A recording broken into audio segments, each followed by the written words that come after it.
here we are, Laser Brains.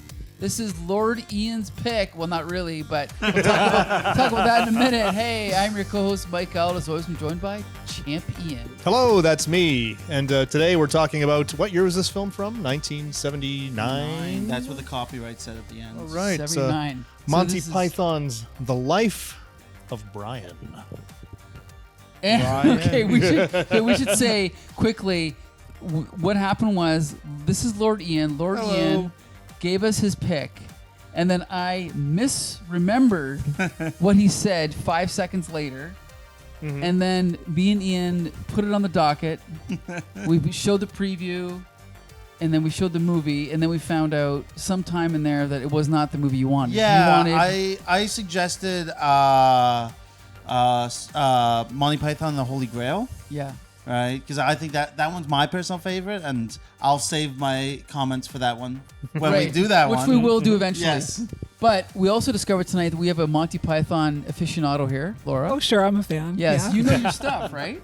Well, I don't know. I know some things. I've more certainly than- watched the show. Yeah, I think it was definitely know more 7th than grade me. that someone introduced me to I think their brother had some copy, like VHS copies of the Flying Circus. So I watched a lot of Monty Python in 7th grade. See, okay, so I probably know the least about Monty Python of any of us. Then I've only seen some of the movies. And then, like, I've seen the Ruddles. I've seen a few things here and there. But, Ian, what's your expertise here? Well, my expertise with Monty Python sort of goes before Monty Python. I was brought up on, like, old radio serials and that sort of thing. So one of the radio serials that I was introduced to was The Goon Show, which was a BBC radio serial. It was Peter Sellers, Harry Seacombe, and Spike Milligan, who I believe had something to do with this film as well. Wow. I did see his name up there. That's back And there. Monty Python has gone on record saying that they were very influenced by The Goon Show. That's what I was just saying earlier to Ryan. That was my theory. I didn't know it was true, though. Because Ryan was trying to say that, like, everyone's trying to be Monty Python. And I said, I think it goes back further to The Goon does, Show. yeah. And I only know about The Goon Show because of the Beatles, because they were obsessed with The Goon Show. Yeah, interesting. Yeah. Okay. And there's a lot of similarities in terms of the style of comedy between And the two. interesting enough, the Beatles were very good friends. George Harrison had a cameo in this movie. I believe No George way. Harrison produced the film, didn't he? He did, yes. Yes. Oh, gotta Right? love George Harrison making good movies. When I posted about this, I was like, one of the best comedies. Thanks, George Harrison, right? Because he is the executive producer along with someone else, but he does have a small cameo. What was his cameo? So when Brian is coming into the room full of people before he goes out to the garden and gets captured, there's like, oh, this is this guy's space, and you can hear a very Liverpoolian hello, right? Okay. And that's George Harrison. That's all he does. Awesome. Well, he nailed it. Yes. He absolutely nailed it. Well, good for him. You know, if you're gonna have money and fame and power, you might as well use it for something good, Yeah. right? So yeah, they were all good friends with him, right? That's awesome. I love it. Well, and also, what's his name? Wasn't Peter Sellers also in The Magic Christian I don't know with that. Ringo Starr? I believe he was. Yes. I don't know that one either. This is also what I Deep love cuts. about when you read about the history of, like, 60s pop music, how it's all intertwined. That's one of my favorite things about all, like, there's always, like, you know, the Beatles recording an album and some other, like, Donovan's in the studio and some actor walks through, and, you know, I love that shit. Yeah, just like a little close-knit community of just various creatives. Yes, I love that. So this movie, okay, so I'm assuming anyone watching this review knows what this movie is. But Lord Ian, would you like to give a 30-second summary of what this movie is? I'm going to explain the first scene. So, three wise men go to the birth of Jesus, and they end up in this room with Brian's mom, right? And they're like, "This is the Lord and Savior." And then they realize, no, that's a mistake, and go see Jesus. And the whole thing is about him just being misconceived for Jesus. So would you say it was considered controversial at the time it came out? Absolutely. Yeah, okay. Absolutely. Because I know that I've seen like TV shows, talk shows where they kind of, you know, the heat is on, John Cleese and the others, And so what kind of came out of that? Was there any death threats, or do you know? I don't know if there was any death threats, but I do know that they were called sacrilegious because they're like, you're depicting Jesus. No, they're depicting Brian. Right? Like they've depicted Jesus in a much nicer light. Sure. And now they've depicted Brian for 90 minutes. So, right, like I don't know how much what's the word I'm looking for? Heresy? Yeah, heresy they Blasphemy. are committing. But Blasphemy, yeah. but they were very much known for just like pushing the envelope, right? Sure. And even today, John Cleese is an advocate for free speech Yeah. and humor. Well, it's interesting too because so much of this movie is more social commentary than it is religious commentary. Like there certainly Yeah. is a Oh my little God. bit of religious commentary, but it's not necessarily saying we're going to make fun of Christianity. It's making fun of the ways in which people organize and make decisions. Leftists. And yeah, oh my gosh, the scene People's where Judean front for the Judean front of- and they're arguing about the great. methods by which they're going to resist. The Romans. Meeting after meeting after meeting. It reminds me of Dogma. If you remember when that came out, there was a huge storm about that too, and there were a lot of like people saying, "Oh, it's really controversial and whatever." And then anyone that actually saw the movie that was Christian was like writing to Kevin Smith saying, "Oh, actually, this is actually a really good message, and we're glad you made it." And it turned out it was much ado about nothing. Well, one of my favorite scenes in this movie is when John Cleese is like, what have the Romans ever done for us? I actually love that scene. And it doesn't mean that I walk away going, yeah, the Roman Empire was a good thing. But it still is a funny bit, right? So, okay, other than sanitation, education, whatever else he says, it was great. I love that bit, right? Okay, so, Lord Ian, tell us why. I mean, this is not your favorite Monty Python film. No. But you do love it. I do love it. Right? And I think as I get older, I love it for different reasons. Right? Okay. Like we're talking, Laura mentioned the social commentary aspect, and this watch through, I love the social commentary. But in previous watch throughs, I really liked the ridiculousness, like the absurdness of religiosity, so to say, right? Because it's like, oh, we found the gourds, we found the shoe, he provided juniper. That's always what got me. And then in this watch, there was very much like everyone just fighting everyone, and it's like this is very topical 50 years later, right? Sure. So one of the things that I think works so well about Monty Python is that there's many levels to the comedy. There's the social commentary piece, of course, and sometimes the irreverence, which also, adds to sort of the fun. But then you also have that mix of highbrow and lowbrow humor, like when, he's painting the graffiti on the walls and instead the guard comes over and corrects his Latin in real time. And these guys are all like highly educated Oxford educated guys. And that to them is funny, and to anyone else that like had to learn Latin, that's a pretty funny joke. Even to watch that get corrected in real time. Even doing Spanish, and I'm just like, I was like, but it's a command, and you're like, it is a command. You're right. That is my favorite bit of the entire movie. Oh, yeah. As a matter of fact, because it is multi-layers. It has that highbrow, but then it has that obvious smack you in the face at the very end, right at 100 times. And don't come down until it's finished. And then flash forward to daytime, and the entire castle is covered. I love that. It's stupid, it's silly, but it's also right. From what I understand, it's a proper grammar lesson. Yeah. And you get the real lowbrow stuff too, like Biggest Dickus. Yes. Okay, now here's the thing. I actually noticed, the first thing I noticed when we watched the trailer a few weeks ago was how good this movie looked. Like, and this is something me and my filmmaker friends have talked about with old comedies, like even Animal House.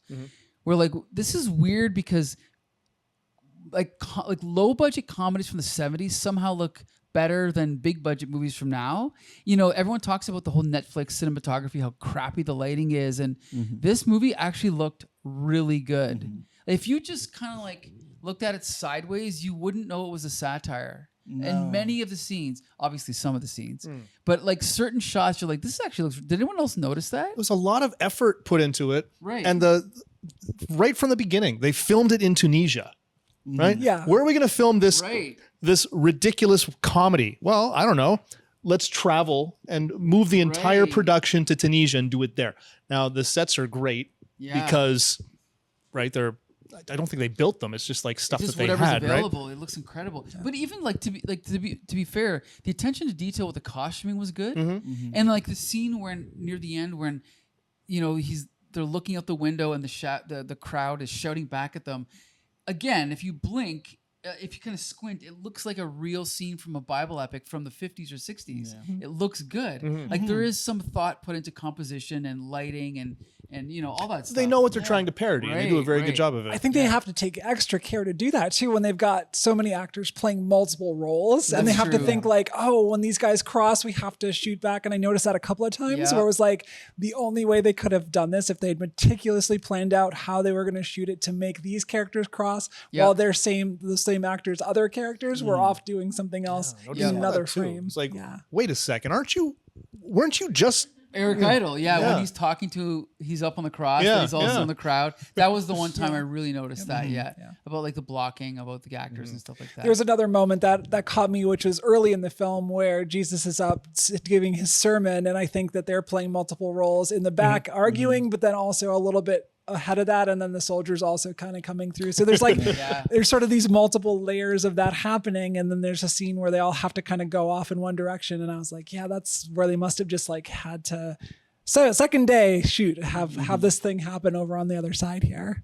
So Ian, do you know what the budget was for this? Any I don't clue? know. I do not know. I mean, let's put it this way: was it when it came out? Was it a hit? Do you know? Ooh, I don't know.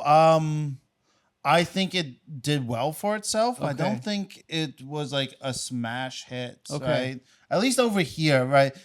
In England, it might have done really well because they were still eating up like the Python stuff, right? Like you see that with Faulty Towers, Right. And then the Ruddles, right? Like, but you don't see like over here.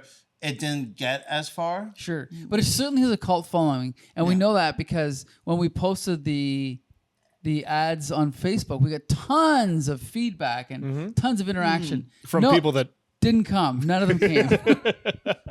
We had one person in the audience and only like 2 people left. Yeah, that's true. But at least we know it stands the test of time. People still remember it, right? Yeah, right. Well, I think it's like just part of the Monty Python canon, Sure, right? of course. Like most people, I got into Monty Python through the Flying Circus. Sure. Right. I seen this movie much before, but I'm like, I don't get it. I saw the aliens. I went, nah. All right. I was just a little too young for it. And I got into Flying Circus, and then I got into Holy Grail, and then this, right? And each has their own like aspects that they really dive into. Sure. Right. And this one really dives into the social and religious commentary, which does it very well, right? Like we've said before, but I don't know if it was a big hit, right? I don't know. Well, yeah, Well, we have what's no up? we have no way to access any. Oh wait, hold on a second here. We have someone in the audience. We That's have a gonna help us. researcher, yes. 4 million budget, major success, grossed over 20 million. There you go. 20 million. What year are those dollars in? Well, 79. Well, either way, it's a 5 times return. Yeah, that's true. I just want to know if that's 4 million today dollars or. Sure. No, I'm sure it's original. Yeah, I'm sure it's original. yeah, Okay. but that sounds like Still a made major success. Yeah. 20 million. that's a big hit. Yeah. And and the thing is, it stood the test of time, and like we all agree, it looked incredible. Now, again, I have only seen snippets of the Flying Circus. Did this come out after Flying Circus Yes. was done? Okay, so was there any? I know that sometimes they would expand skits into the movie. Was this all original material? I or- think so. I Yeah? cannot remember anything from Flying Circus in Okay. this, right? Because Flying Circus is a lot more drab because Sure. it's shot in England, right? right. So right, it ends right. up just being a little more gray and colorless. So, right. So I think all of it's new, right? Sure. And I know there was problems on set with everyone being miserable in Tunisia because it was Really? hot, and Terry Jones had him doing long days from what I remember reading online. By the way, we should also mention that's also where Star Wars was filmed. Oh, really? A New Hope, yeah. Yeah. You're right yeah. about It's that. a good Tatooine, right? Yeah, When you got a exactly. Yeah, desert, Tatooine. yeah. Yeah, I maybe that's wonder- where they get the idea. I wonder how proximate the two sets were, Wouldn't that be right? funny, Like man, right it's just next like door? that's a back lot, and they're Yeah. shooting Star Wars at the same time. Who knows? Well, 79, yeah, it was pretty close. Yeah, you never know. So I don't know. I mean, so Lord Ian, like, let's put it this way. Of these actors, I only know John Cleese and Eric Idle by sight. Yeah. Do you have a favorite actor, a different one, or who's your favorite? That's a tough question. I really like in this one, Graham Chapman really sticks out as Brian. Sure. He Right. was really good, yeah. But I would say Terry Jones as the mom was probably my favorite role. Right? Just being a mum up there. Can I be a contrarian and say that was my least favorite role? I'm sorry. Yeah, my least favorite. The only character that I didn't enjoy or laugh at. Do we have any feedback from the audience? It's interesting you say that. Well, I just wonder because I think, as someone that watched a lot of Flying Circus, like that's just kind of his shtick was Sure, that yeah. he played these sort of brain crowing women a lot of times. Right. And so I think maybe for someone that saw that over several seasons of Flying Circus, that was a little bit endearing. Like it was a different character, but it was done in a way that he's done so many times before. But speaking as someone myself who's seen a lot of Flying Circus and seen a lot of that character, I didn't care for either. You're with it. And that's my big complaint about this movie is that everyone is yelling all the time. Sure. Yeah. And it just got grating, and I just wanted to pause it and step away for a second. Like, all right, you're yelling. I get it, but can you stop for a minute? I really noticed that in the line about the grammar, like the scene about the grammar, because there's just a lot going on, and like I'm trying to parse through it all, and then just like, okay, let's take a step back. Oh, I recognize that's a command. Right? Right. See, what's funny is one of my favorite characters, and I didn't know who the actor was until I think you told me, Laura. It was the director Terry Gilliam. Yeah. Played. He plays all those like sort of goony kind of characters that are just like hunched over and have a lot of when they're physicality. walking through, He's so fun to watch. Yes, like when the guys are walking through to get crucified. And then they ask, "Oh, how many came through?" And they're trying to remember, like the guy on the left, that's Terry Gilliam. Is it? How do you pronounce it? Gilliam. I think it's Gilliam. Gilliam. Yeah. Who he is. He's the director of like 12 Monkeys, Brazil. Yeah. Love 12 Monkeys is one of my favorite sci-fi movies. Me too. Which means we're going to screen it soon. But anyway, fantastic. I'll be here. that's one of my favorite performances in the whole movie. Like that was fall down funny. Who was the guy who was chained to the wall? Oh, he was funny too. He was funny. Yes. Was that Gilliam as well? No, I think that was Palin. I think he was Palin upside down. Oh yeah, like I up think that's on right. the top there. Yeah. Yeah. Yeah, like that's like when he play. That's what I mean. Like, it's like when you show older comedies to people, it's always like a risk. Trust me, I've shown my favorite comedies to people, and they shit on them, and it's painful, right? It's painful. I'm sure we've all been through this, right? And so there's always, I think, a little bit of a risk of when things are old. There's a risk of the humor being dated, and so there's a little bit of, I don't want to say forgiveness, but you have to translate a little bit. You have to kind of put it in context a little. But then sometimes I think what me and you were saying is sometimes it's just we can't take it. Like this one guy we don't like. Yeah. But then sometimes you're like, no, that's fucking funny. I don't care when this came out. This is fall down funny. And so, like, for me, okay, fine, I'll tell you what movie it was. It was National Lampoon's Vacation. I showed a room full of people, and one person, I won't say who, Becca, she shat all over it the whole time. And it was, but what can you do, right? Like, sometimes comedy just doesn't translate. And also, Chevy Chase isn't for everyone. Okay, He stop. isn't for Okay, anyone. wrap it up. Right? It's just interesting you say that because I don't remember Vacation as being particularly dated in its humor either. Because, I agree with you. Like, It's you know, very something like this physical. also not very dated in its humor. It's more about how people are generally, not about specific pop culture or current event things at the time. I know what you're saying. Whereas, I don't think, more modern comedies tend to lean into that kind of humor more. You know what's funny? I know what you're saying, and I think that trend might have begun with it might have begun with Robin Williams in Aladdin. Interesting. And every Sure. Disney film after Aladdin leaned into that heavy pop culture references. But that's not what I'm saying. It's not about pop culture references. It's more about just humor just changes over time. Yeah. Like even though I love the original cast of Saturday Night Live, to go back and watch the whole season, every episode is painful. Like there's a lot of great skits, but there's a lot of filler, I find. Well, there's a lot of filler now too. Okay, but I guess the reason I'm saying this though is because there's also this pretense that like the original cast of SNL was the best. And yeah, of course, I kind of think that too. But if you go back and watch it, it's just as uneven. It was always uneven. Even like I grew up with Chris Farley and what's his name, Mike Myers. Yeah. And when I was watching, I'm like, this is the best cast. But go back and watch it, and there's 3 good skits, and the rest were filler.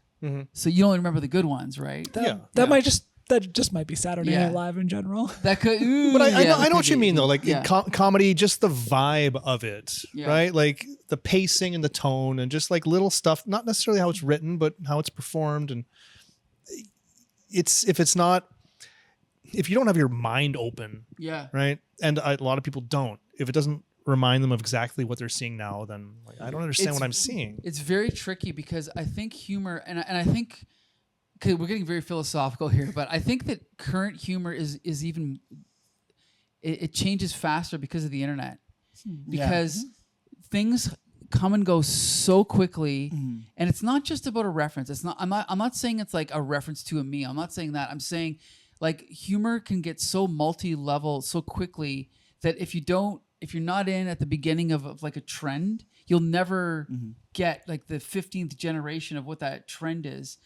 And if you go, but here's the difference. If you go back to the 1960s, there's only 3 channels of television, right? There's only 1 movie playing at the theater that plays for a few months and you never see it again for 30 years.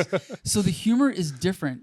It has to be different just because of the way it's produced, I think, right? Yeah. And I think we were talking about this with Fletch afterwards, that everything was a bit slower, right? Like the delivery, right? Like everything takes a little bit longer, right? Like if they tried to make this today, which please for God, like don't, right? They would try to like speed it up, right? Because we want our information quickly because that's what we are expecting, right? We expect information to go to you in milliseconds and then come back to me in milliseconds. And then that over 15 generations. And that's how what you're talking about when they change, right? Like when something changes over time through the generations of communication. That's happening in milliseconds versus I wrote a letter.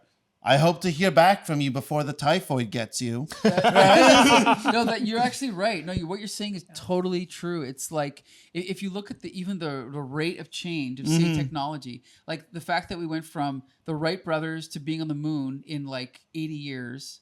40. Okay, there you go. 40 years. Maybe 50, sorry. Okay, 50 years. But then if you go back, like we rode horse and carriages for like 3,000 years and there was like no change in technology. So you could go back 300 years and then 3,000 years and there's almost no change, right? So I think that's also part of it. Like all these things affect all these, not just humor, but everything. Yeah. But humor is specific. There's something different about it, I think. Yeah, there's a linguistic thing with humor, right? Yes. Because you must understand the language in like as a primary thing, right? Yeah. I know Spanish. I'm not getting Spanish humor, right? Like, but right, you must know the language and you must know what is happening in the culture, right? Like even outside of references like that we were talking about, you need to know what is going on to like what makes this funny, right? Like why is airplane funny? Well, because Shirley's a name. Right. Sure. And is also a way to be like for certain. Sure. Right. If you don't get that wordplay, right, that it seems like a drama. Right. maybe that's why Monty Python holds up, though, is that they do some of the things that are a little more timeless, like the lowbrow humor. I don't know if you guys know this, but if you go back to historical Rome, which was of course the setting of this, there's evidence of writing in like bathroom and on like street walls and things that are like for a good time call, or for a good time, really. to see this person, Body or, jokes and body that sort of jokes, thing. penis Yeah. jokes, Wow. and things like that. So Yeah. And the Humor's has existed for as long as language has Sure. existed. Yeah. Right. Well, even like, there is this weird thing about like drama. Like for me, you can read you could read like Oedipus Rex and get the drama, but humor is different. But it does translate because because this is technically a biblical satire. There's humor in the Bible, and sometimes I'll read something like I'm not Christian, but I'll read something in the Bible, and then I'll read like, oh, this humorous passage. I'm like, oh, that was funny. And you go back and you're like, oh yeah, I guess it is funny. It is like a joke, but I'm like, think about the layers of translation. 5 languages later, it still comes through. But if you know it's a joke, you read it and you go, oh, it actually is kind of funny, But it does require an understanding of the language and the context and everything. Yeah. I read something not too long ago where historians have found evidence of like an ancient joke written somewhere, and they only know that it's a joke based on its structure. They don't know what it means. Like they don't know why it's they don't know the funny, punchline? right? Yeah. Like they know That's they know what awesome. the words mean, Yes. and they can get that it's a joke, but nobody understands why like this person doing this is funny because that's been awesome. lost to time. Yeah. There's a meaning out there that is now lost. it's like in 100 years when they look back and go, why did people say 6, 7? I still don't know. Anyway, okay. So is this the ultimate example of British humor? No. Do we love British humor? Okay, what Yes. is? What is? Holy Grail. No. I'm saying it's Monty Python. Oh, Monty Yeah, Python. yeah, Oh. Yeah. Ultimate British humor? Yeah. What would you say is the ultimate example of British humor? I don't know if I'm enough of a connoisseur of British humor as a whole. Because I'm not either. I mean, I do like British humor. Yeah. Some British humor I love. I'm trying to think of what I. I've loved even more current sketch comedy, like things that David Mitchell has done. Oh, I it's love like David Mitchell. I don't even know David Mitchell. Mitchell and Webb Look, and their various series that We they've the done. Baddies. Peep Show. Oh fuck, I love Peep Show is so yeah. good. Okay, well, I guess I should say what's his name? Ricky Gervais. Like the UK Office Yeah. is. But it's different. It's a different kind of humor. Of course, Yeah. but it's like compared to I've only seen clips of the American one, but from what I can tell, I like the UK one better. And then I've seen his other shows like what's it called, Afterlife or whatever it's called. I don't remember. And then extras, whatever. Like I love all that stuff, but you don't. I think what no. Actually, no. That's not what I was saying. What I was getting at was I think there's also so it's again the culture and what is funny to certain cultures. I think one of the things that stands out to me about that's maybe a through line for this and The Office, Sure. and even some of David Mitchell's work is that it's kind of funny to have a schlubby dude that just gets kind of consistently crapped on. Loser. Yeah. They love a loser. They love a a good loser. point. There's something that's funny inherently. This is the one thing I have noticed about British humor versus American humor is that I think the one thing that holds back British people, American actors, American comedians, is some of them are trying to be cool at the same time they're trying to be funny. They're models first. But you can't be, and even some of the women that are really funny, they're still trying to be hot, and the guys are still trying to be cool. But you can't be both. British people are openly mocking their own looks and openly mocking other people's looks, and Americans do not do that. unless they're being mean about it. Right. Unless it's they're being different. mean It's about it. different, Yeah. Right. And that's right. like a corollary to that. I think that American or North American comedy tends to be more mean in that way. Like it's more about finding something else to make fun of or someone else to make fun Yeah. of. British humor tends to be more inward. Yes. These are the stupid things about me. These are the stupid things about us. Yeah. It's very subtle, but it's different. It's different. And I think I got an answer for the pinnacle of British humor. Okay. I think it's Hot Fuzz. Oh, sure. Right. So Edgar Wright. Edgar Wright. Wright. He's got a good, yeah. Of course, Right. it's Edgar Wright. It- yeah, it- I was gonna say that. Right. Another satire. Yeah. Right. Right. Simon Pegg, Nick Frost. Right. A duo like Mitchell Webb, Fry and Laurie before, right? And then there's probably someone before them before we get to Monty Python, right? Right, and then it is satirical. It looks inward, right? Like it hits all these check marks that we've been going through, right? And it does it well, right? It does it so well, right? It's my favorite in the Cornetto trilogy. If you are familiar with it, so I say Hot Fuzz, and we should show it sometime. You Oh. know, Have we not already shown We Hot showed it Fuzz? at Snack Barbecue, but Oh, not did you? here. But we will. We will. I'll go all the way back and I'll say Peter Sellers is one of my favorite all-time pinnacle. He's a like genius. being there is so good, but even never seen that. Doctor Strangelove is one of my all-time favorite. Yeah, we movies. showed that here. Yeah. I absolutely love that movie. What I will about Pink watch it Panther? Yeah, I think that's funny too. But there's something about Doctor Strangelove and the Okay. fact that he's playing those different roles, and oh my gosh, If just we were- the biting satire. You know of what's that funny movie. is, so we used to do movie night at Snack Barbecue. We showed the trilogy. What's it called? The Cornetto. Yes, and then we also showed my pick, which no one gave a shit about, which was A Shot in the Dark, the second Pink Panther film. Oh yeah. Yeah. With Steve Martin, right? No. Okay, Like sorry. No, it there goes were Pink Panther yeah. with Peter Sellers and Larry Niven. I don't remember. Okay. Yeah. Then it was the sequel. They were like, oh my God, we're going to focus on this guy. And they made A Shot in the Dark. And then they skipped 10 years.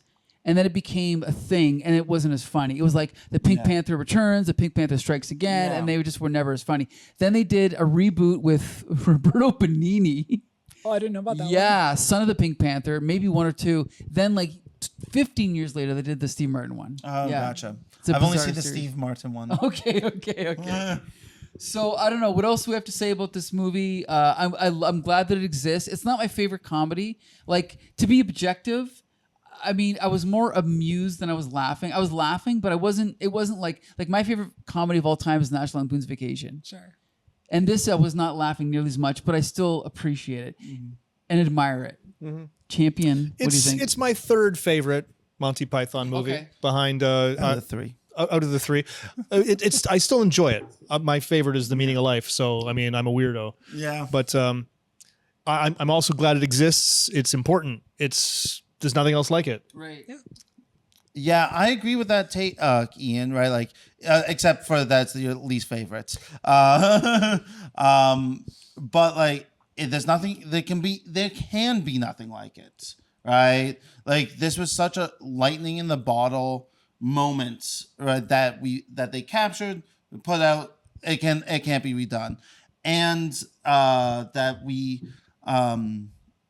I lost my point. It's awesome. Yeah, That's your point. I enjoy it. I'd like to add something to my point though too, is that I enjoy the fact that it's a crafted movie, right? Like it's not some just slapdash blockbuster bullshit. This is Right. people that love their craft and they That's a great point. Well, why George Harrison got involved is I don't remember who the original writer was because they're all credited as writers. So they, him and George Harrison were talking, and there's like, yeah, I have this script. George Harrison read it and was like, I'll give you the money for it. I think this is funny, and I want to see it made. That was the conversation, and One of the best things I love, in addition to being an amazing guitarist, he was so great in that he would see these small Yeah. projects and fund them, and because of that, we have some of these films. Yeah. And I agree. I think it's probably my third favorite of the Python movies, but it's still worth the watch. It's still better than a lot of other comedies out there. And maybe it's not going to be the thing you watch every year or two, but it's something that's fun to go back to once in a while and kind of re-experience. it's a That's Christmas such a- movie. yeah, Yeah, there you go. Yeah, that's it is. such a good point though of like because I don't remember the last time I've watched this movie, right? And a lot of I would laugh before the joke was there because I remember it, Sure. and then I'm like, oh, no one else. Oh, I guess it wasn't that funny, right? I've been there. Believe me. Yeah. Anyway, so I would say this is an Easter movie. Yeah, There you go. it's Jesus Christ Superstar. This maybe Godspell if you're really feeling There it. you go. So I believe though now we have to watch Meaning of Life and Holy Holy Grail, Grail. right? So coming your way soon at Meteor Uniplex, right? That's right. Every Wednesday, except for 2 we're skipping in May, and then sometimes it's on Tuesday, but usually every Wednesday, right? Next is Blade Runner, and then Indiana Jones and the Temple of Doom. In It's gonna be a fun May. 4 weeks. By the time people see this, it'll all be out of whack anyway. But just come every week. A and lot then, of Harrison yeah. Ford in May. yeah, it's a lot of Harrison Harrison Ford Ford in May. fest. So yes, we want to thank Laura for joining us last minute. Thanks again. Yeah. Yep. We want to thank Lord Ian for picking the film, kind of. Not really. We want to thank Champion for hosting movie night every week, Most weeks. most Thank weeks. you. And Josh, we're waiting for you to come back anytime. We'll miss you. We got a surprise for you when you do. Yeah, well, as soon as you come back, we have a surprise for you, Josh. And you can find all of our episodes at comicbooksyndicate.com. We want to thank Heather for being in our audience. Thanks, Heather. Thank you so much. Woo! And until the next time, see you later.